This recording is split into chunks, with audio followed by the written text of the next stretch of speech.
ګرانو مینوالو زموږ سلامونه او نیکې هیلې ومنئ. نن ډېر یو مهمه مقاله ایدیولوژي په باره کې ده.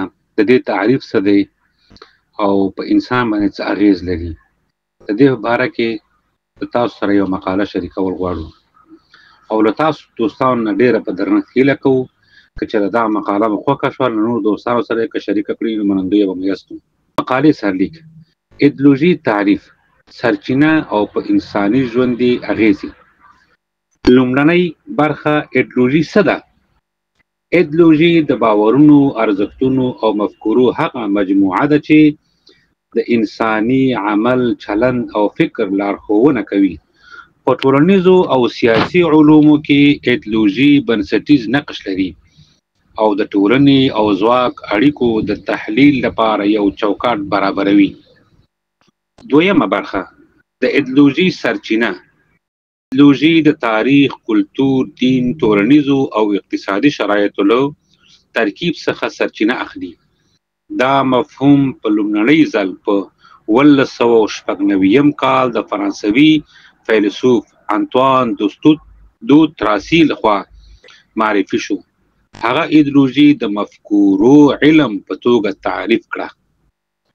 دریمه برخه په انسانانو د ایدیولوژي اغېز. ایدیولوژي کولی شي انسانان په دوه ډوله اغېزمن کړي.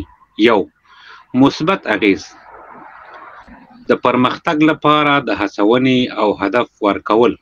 دوم، منفي اغېز، د فکر او ازادۍ محدودول او د ځانګړو چوکاټونو په منځ کې د خلکو بندول. څلورمه برخه ایدیولوژي د بریا یا ناکامۍ لاره. ایدیولوژي اغېزې د هغه ډول او د پلي کولو څرنګوالي پورې اړه لري. مثبت ایدیولوژي لکه د عدالت او ازادۍ مفکورې ټولنې د پرمختګ پر لور وړي. منفي ایدیولوژي لکه افراط پالنه کولی شي کړکېچ او نابرابري رامنځته کړي. پنځمه برخه د ایدیولوژي ډولونه. یو، مذهبي ایدیولوژي د الهي لارښوونو او اخلاقي ارزښتونو په بنسټ ولاړه ده. دا ایدیولوژي په ځینو مواردو کې د سولې او ګډ ژوند ملاتړ کوي، خو کله ناکله تعصب او افراط ته وده ورکوي. دوم، سیاسي ایدیولوژي حکومتونو د نظامونو تنظیم او عامه سیاستونو لپاره چوکاټ برابروي. بیلګه یې لیبرالیزم، کمونیزم او محافظه کاري ده.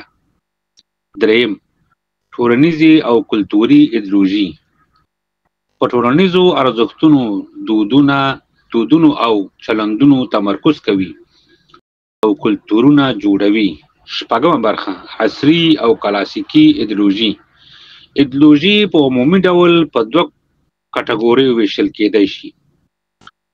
یو، کلاسیک ایدیولوژي دودیزو او فلسفي اصولو پر بنسټ ولاړه ده لکه لومړنی لیبرالیزم.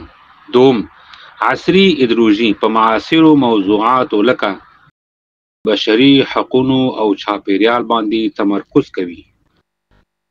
اومه برخه د سیاسي او مذهبي ایدیولوژي توپیر. سیاسي ایدیولوژي د ځواک او ټولنیزو اړیکو مدیریت کوي او په مادي مسایلو تمرکز کوي. مذهبي ایدیولوژي په معنوي او اخلاقي اصولو د انساني ژوند لارښوونه کوي. اتمه برخه په ښځو او نارینه‌وو د ایدیولوژي اغېز.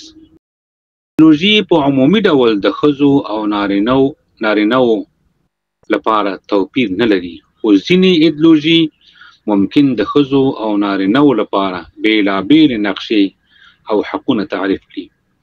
دودیز ایدیولوژي اکثره د ښځو او نارینه‌وو ځانګړي رولونه تعریفوي، خو عصري ایدیولوژي د برابرو حقوقو ملاتړ کوي.